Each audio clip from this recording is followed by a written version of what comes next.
Olá pessoal! Hoje a resenha aqui do canal Lendo Books Livros vai ser um pouquinho diferente, porque eu vou falar desse livro maravilhoso aqui, que é O Mundo de Gelo e Fogo, que foi escrito por George R. R. Martin, que dispensa apresentações, e com a coautoria de Hélio M. Garcia e Linda Antonson. Para quem não conhece esses dois coautores aqui do livro, eles são os fundadores do site Westeros.org, onde é uma verdadeira enciclopédia digital sobre o mundo de Game of Thrones. E o próprio George R. R. Martin já disse em entrevistas que ele precisou de ajuda dos dois, porque às vezes ele se perdia quando ele estava contando a história, porque ele não sabia a localização exata de certo personagem, ou se ele até mesmo já tinha matado esse personagem.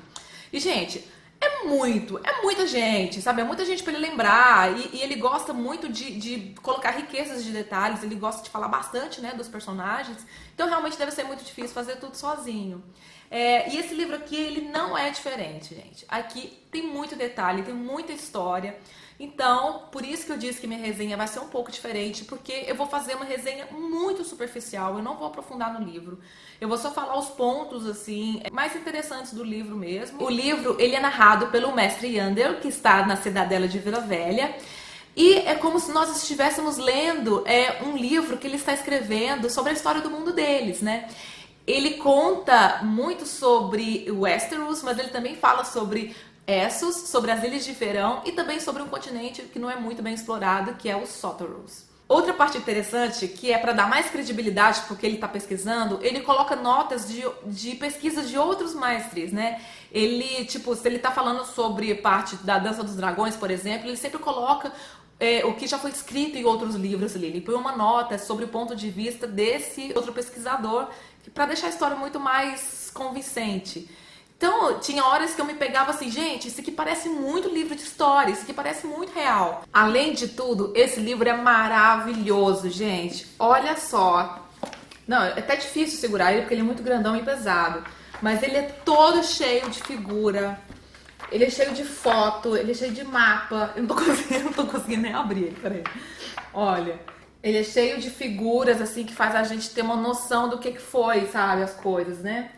Então, não dá pra ficar segurando, porque ele é muito pesado, então eu vou deixar umas fotinhas aqui pra vocês darem uma olhada. Ai, gente, eu fiquei muito apaixonada com esse livro. Ai, ele é muito lindo. Então, o Maestre começa falando sobre a Era de Aurora, onde gigantes e os filhos da floresta meio que dominavam ali o pedaço. E eles tinham uma relação muito forte com a natureza, principalmente com os represeiros, que eles viam como deuses, né? Eles endeusavam essas árvores, tinham respeito, tudo e tal. Aí, né, sabemos que logo depois vieram os primeiros homens e com isso eles já chegaram, já destruindo tudo, pondo fogo em tudo e cortando esses represeiros, o que deu um conflito enorme, uma guerra entre os filhos da floresta e esses primeiros homens. Aí sabemos então que depois de muito tempo rolou um pacto, né, um acordo onde os homens não iriam mais cortar os represeiros, né, eles governariam ali o resto da parte que eles já dominaram e deixaria lá ali a parte mais norte ali para os filhos da floresta, né. Como eu disse, gente, eu vou falar bem superficialmente, eu não vou cair muito dentro da história porque senão vai ser muito longo o vídeo. Logo depois sabemos que chega a grande longa noite, né? Que eles narram aqui também no livro, né? Falando que foi um inverno enorme que durou gerações e que os homens, tanto os homens quanto os filhos da floresta, sofreram pra caramba, né? Foi um inverno rigoroso.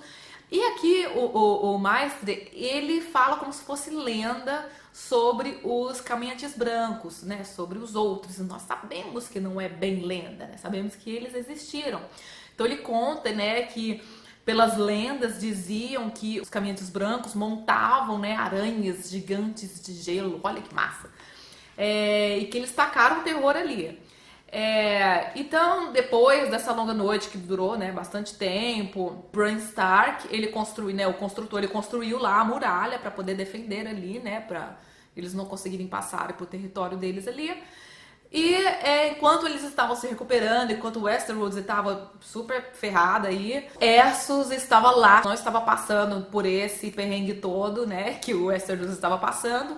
Mas lá estava rolando um conflito entre a cidade franca, que é dominada pelos valerianos chiquérrimos, contra a Velha Gias. povo lá, não sei, tá, gente? É muita gente, pra decorar eu não entendi direito. Me corrija aqui nos comentários, por favor. E rolou essa treta aí, essa guerra entre esse povo, e os valerianos conseguiram domar os dragões, transformando os dragões na melhor arma de guerra, e dominaram tudo, né, gente? Porque com o dragão tacando fogo, voando, não tinha como, né? Eles ganharam a guerra, conquistaram ali um bom pedaço ali de Essos. Logo então, depois, o Maestro, ele narra sobre os filhos de Valíria, como é que foi, né, esse domínio ali dos valerianos sobre esses outros povos ali em Essos, mostrando que eles escravizaram gente pra caramba, eles precisavam de gente pra trabalhar ali nas montanhas ali das 14 chamas, porque era cheio de ouro, cheio de ferro, cheio de bronze, cheio de tudo.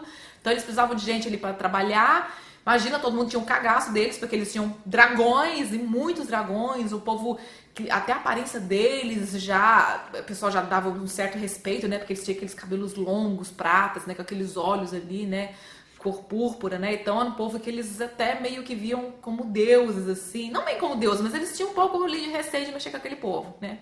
Só que nem todo mundo queria ser escravizado, né? Então teve uma galerinha que fugiu.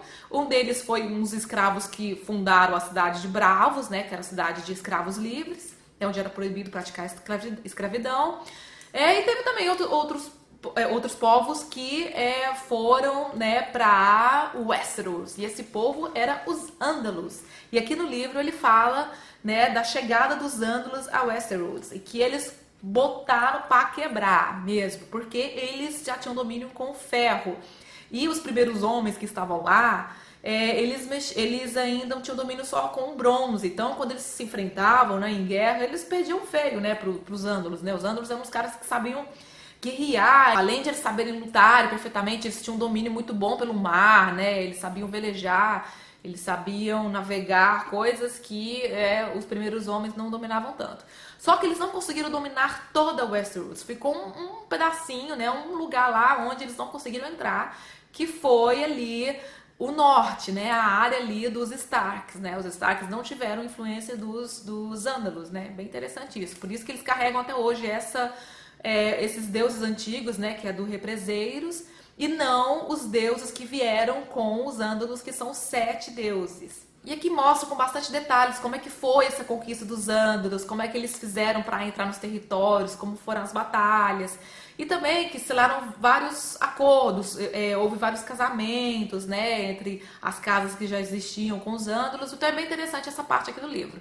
E aqui no livro também narra sobre a perdição de Valíria, né, como que acabou esse império, esse domínio dos valerianos em Essos, né. A Cidade Franca, ela simplesmente foi destruída em pouquíssimas horas, porque, né, as montanhas ali das 14 chamas, simplesmente todas elas entraram em erupção ao mesmo tempo, gente. Então morreu todo mundo, morreu o dragão, morreu o valeriano, morreu as casas antigas e tal. Mas não morreram todos os valerianos, porque alguns já não estavam lá na cidade, né? Alguns estavam meio que viajando, e uma outra família, né, de valerianos tinha se mudado para Westeros, né? Tinha se mudado para a pontinha ali, para a Ponta do Dragão, né? Que é a nossa querida família, né? Os Targaryens, né? E os Targaryens já tinham saído da Cidade Franca há uns 12 anos atrás. Eles eram considerados meio covardes, né? Por terem fugido da Cidade Franca, né? E é interessante a gente ver também que os Targaryens não era uma família tão poderosa assim, né? Eles eram uma casa meio que menor, vamos dizer assim, né? E como morreu todo mundo, sobraram só eles com dragões, eles com uma família muito grande. Então entramos na parte do reinado dos dragões, né? Onde começou tudo com a conquista, né? Aegon, junto com as suas 2 irmãs esposas, né, ele decidiu que ia dominar Westeros, que ele seria tipo o reizão, o foda, e assim foi feito, porque ele não encontrou muita dificuldade para dominar, porque afinal ele tinha dragões, né, gente? Né? Cada uma ali das irmãs tinha os seus dragões, e assim eles dominaram sem muita dificuldade. É muito legal ver essa parte aqui da conquista, narrado muitos fatos interessantes, muitos relatos assim legais demais, ver gente que morreu, gente que não quis sucumbir, que morreu queimado, gente que já tentou uns acordos, que já tentou casamento. É muito interessante mesmo essa parte. Mas teve um lugar que ele não conseguiu dominar, que foi, adivinha onde? Dorne. Dorne não dobrou o joelho, Dorne não conseguiu ser conquistada, igual foram os outros reinos ali de Westeros, né? Inclusive eles conseguiram dominar os Starks, né? Onde foi a primeira vez que um rei Stark dobrou o joelho, uma outra pessoa largando então a mão de ser rei para virar simplesmente um lorde. Então começou assim o grande reinado de Aegon, o Conquistador. Então aí passamos por vários outros reis, pela família Targaryen, né, por como foi o reinado de cada Targaryen ali, que é muito nome, é muito rei. Eu me confundi pra caramba, até chegarmos então na parte da Dança dos Dragões, onde os filhos de Viserys I estavam disputando a coroa para ver quem é que ia substituir o pai ali, quem é que ia ser o grande rei, e ficou essa disputa entre o Aegon II contra a sua irmã, a Rhaenyra, acho que é isso. Então, rolou ali a treta da Dança dos Dragões, que é muito legal, gente. Tem que virar seriado na HBO. Por favor, HBO, nunca te pedi nada. Vamos fazer uma série disso aqui, porque é muito legal. Isso aqui é muito legal, cara. É tão legal quanto o que a gente tá assistindo agora na TV. Tem muita história, tem muita morte, tem muita treta, tem muita traição. Daria uma série maravilhosa. Logo depois da Dança dos Dragões, ficamos sabendo como é que foi o pós-Dança dos Dragões. E é legal também ver como é que eles conseguiram lidar com esse depois da Dança dos Dragões, porque ficaram sem dragões, gente, meio que mataram todos os dragões e alguns fugiram aí. Então é legal ver como é que eles conseguiram se reerguer até chegar ao doidão lá do Rei Louco, né, que onde meio que começou, né, onde foi realmente a queda dos Targaryens, onde eles conseguiram perder o reinado, né, por conta da loucura desse rei. O Rei Louco era muito louco, gente. O cara, ele era muito doidão, ele não deixava ninguém encostar nele, ele tinha um cabelão enorme, todo nojento, todo podre, unhas imensas assim, e pra piorar tudo, ele foi meio que sequestrado, ficou um tempão meio que preso em masmorra. Então o cara ficou mais louco ainda do que ele já era, né? E ele tinha uma rixa ali com o filho dele, o pai do Jon Snow, gente, que agora sabemos, né? Então aqui no livro narra todo, né, esse processo aí de loucura do Rei Louco até a gente chegar à rebelião de Robert, né? Quando sabemos que, né, o Rhaegar, né, meio que pegou lá a Lyanna Stark e deu a treta toda que nós sabemos, né, que no seriado descobrimos que não é bem assim, né, e rolou toda essa guerra, toda essa confusão que fez acabar o Império dos Targaryens para começar, né, o breve, né, reinado dos Baratheon. Gente, a HBO tem que fazer uma série sobre a rebelião de Robert, gente, porque aqui nesse livro tem no mínimo umas 4 séries. O livro aqui, na metade dele, ele meio que acaba falando, né, que o rei Robert é um rei muito bom, que tem uma esposa muito linda, que deu 3 filhos pra ele, tal, e sabemos que não é bem assim. Mas no livro aqui, o Maestro meio que acaba essa metade do livro falando disso. O interessante é que é bem na metade mesmo, olha, tá aqui fim, né, ainda tem um tantão de livro. Aí aqui ele vai narrando com detalhes, assim, de cada região, ele fala do norte, fala o que aconteceu ali, com mais detalhes ainda do domínio dos Andalus, e vai passando por todos, né, todo o território ali, né, dos 7 reinos, e ele também entra ali em Essos também, ele vai falando ali das regiões ali também, de alguns reinados, das cidades livres, vai falando sobre, né, as ilhas de verão e chega até Sotorus, né, que ele fala que é um lugar muito selvagem, que ele não tem muito conhecimento. Mas o que eu achei legalzinho é que no final do livro ele vai falando que demora demais para escrever um livro, né, até mesmo anos e tal, e ele vai falando assim que aconteceu muitas coisas assim, que o reino está perdido, que está tendo guerra, e acaba aqui com a Khaleesi, com os dragões. Olha que coisa maravilhosa. Ele ouve boatos de que tem, né, dragões, né, que tem uma Targaryen ali com dragões. Eu achei muito legal isso aqui, cara. Então, gente, pra você que é fã de Game of Thrones, eu recomendo muito esse livro maravilhoso, porque, tipo, é um livro que realmente ele já tem bastante tempo. Eu li só agora, né, esse livro foi ainda lançado em 2014, mas, gente, eu sei que muita gente ainda não leu, porque é um livro que eu ainda acho ele muito caro, tá muito salgado ainda o valor dele, mas também, né, gente, é um livrão lindo, grandão, ilustrado, então realmente compensa o valor.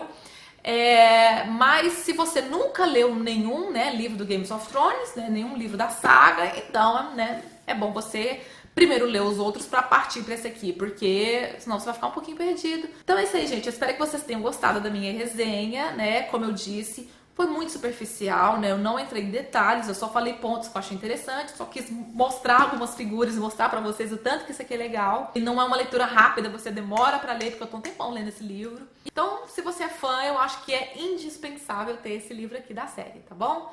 Então, gente, um beijão enorme a todos e até o próximo vídeo. Tchau!